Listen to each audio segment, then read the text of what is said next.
All right, so here we have the immigration attorneys of the Sekou Clark Law Group. We're going to be doing some trivia with our attorneys. All right, so let's go. We have 5 questions and we are going to jump into it. The best evidence for marriage-based petition.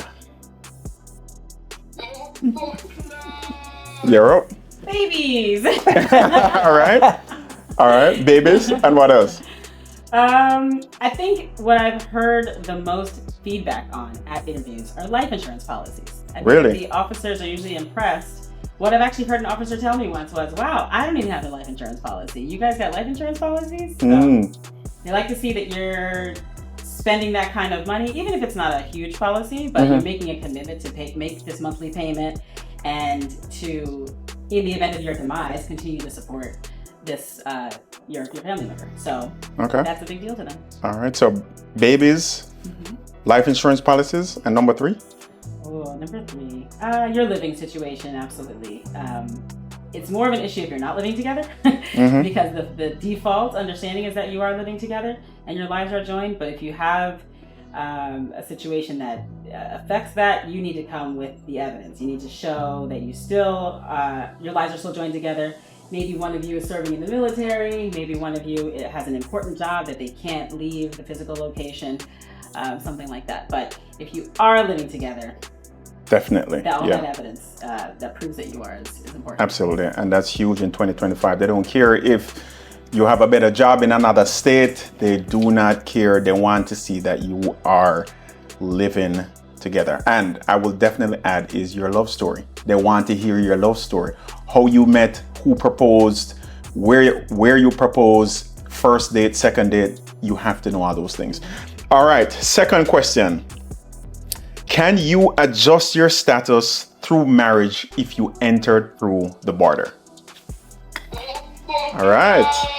So key distinction here is if you cross the border, you may be physically present in the United States, but you have not been lawfully admitted into the United States. So that changes the next step of a marriage-based immigration process. After you have an approved family petition, then you need to go to the consular processing step. And if you cross the border and you're unlawfully present in the United States, that's going to require a waiver.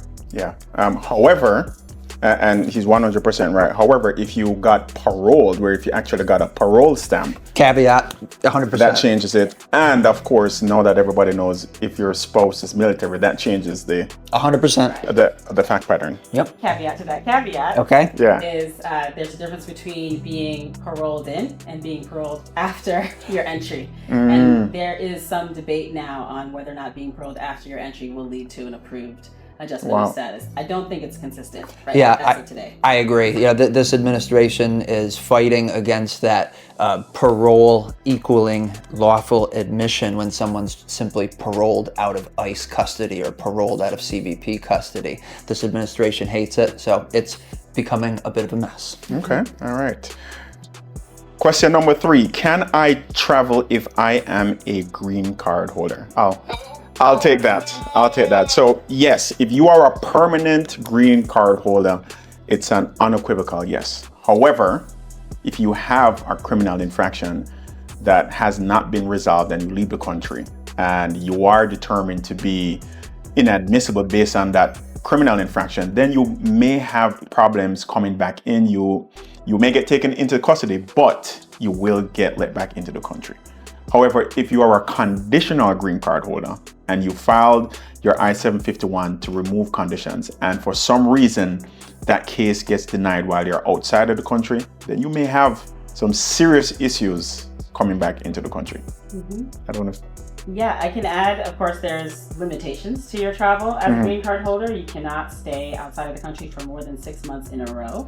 Unless you call us and apply for a reentry permit, help us, let us help you with that. There's actually a lot of leeway on when you can leave once you make that submission. Yeah. You don't necessarily have to wait for the approval.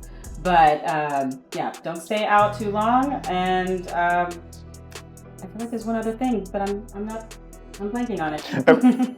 Yeah, so if you're a green card holder and you travel and you stay out of the country for more than a year, then they may deem that you have abandoned your legal permanent resident status. Right. Yeah, which is similar to what you were saying. Also impacts if you're planning on applying for naturalization and you've spent a huge amount of time outside of the country. It can impact that. So you're going to want to consult with an immigration attorney if you've been outside of the country for, like you say, over 6 months and within the past couple of years, and you're getting ready to apply for naturalization.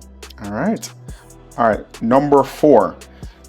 Can I adjust my status if I got a notice to appear? All right. This is the answer they teach us pretty much the first day of law school. All lawyers say this answer at least once a day. It depends. Yeah. Yes. Yeah. Absolutely. So it depends on a lot of things. One of the things we've touched on is how you entered the country. If you entered with a visa, the easy answer is yes. The other thing it depends on is what will that adjustment of status be based on? Is it based on marriage? Is it based on another family relationship? Or is it based on employment? And there are lots of specific rules that you need to abide by to be eligible for any of those types of adjustment of status. But the biggest hurdle you need to jump over is your lawful admission or parole into the country. But if you received a notice to appear, how does that affect it? That varies right now, depending on the USCIS office. I am starting to see some people who, if they do file adjustment of status, that USCIS is deciding the initial petition. They'll approve it if you can show, if, say, for example, marriage. The marriage is real. If they approve that application, they may then say the I-485 is outside of their jurisdiction and you must proceed in court instead of at their office. Again, that will depend on how you entered. If you entered with a visa, that is going to be the court's jurisdiction. If That's a good point. What is the, if you're an arriving alien, then USCIS will keep it and process it. Yeah. Prior administration too, if you had a I-130 that was pending, you would be able to get a lot of immigration judges to, administratively close your case or put your case on the status docket, let things pinned before USCIS until you have a decision on that I-130. Nowadays, if you don't have an approved I-130, most of the immigration judges around the country, all of them are under orders to deem that that's speculative relief, and that does not make one eligible for adjustment of status before the court unless there's an approved I-130. So that's a big change we're trying to navigate. Great point. All right. Can I remove my conditions if I got a divorce? All right. Absolutely. There's exceptions. So number one, you can simply if there was a divorce. Now there's also exceptions if you were a victim of abuse during the marriage or a survivor of abuse, depending on how you want to frame that. If it was either physical abuse or it was psychological and emotional or financial abuse that we often hear a lot about. I remind people, in the United States, divorce rate is somewhere between 50 and 60% without even factoring in a disparate power dynamic that sometimes happens, unfortunately often happens, when there's one spouse that's a U.S. citizen and one spouse that's a foreign national. So when these abusive types of situations happen after somebody has already been approved for a conditional green card, but they haven't gotten the conditions removed off it, there are options for them. There's also options if folks would be subject to extreme hardship if they were removed from the United States. I've run into that in some cases in the past. The ones that stand out are the Afghan cases, where it's obvious that these folks would be subject to extreme hardship if they were removed back to a country like Afghanistan. Great answer. You do still need to prove that the marriage was bona fide. Yes. 100%. And that is the most important part. When you are removing your conditions, right, you must prove that you maintained a bona fide marriage even after you got your conditional green card. One big error that I see clients make is after they receive their conditional green card, they aren't commingling their finances.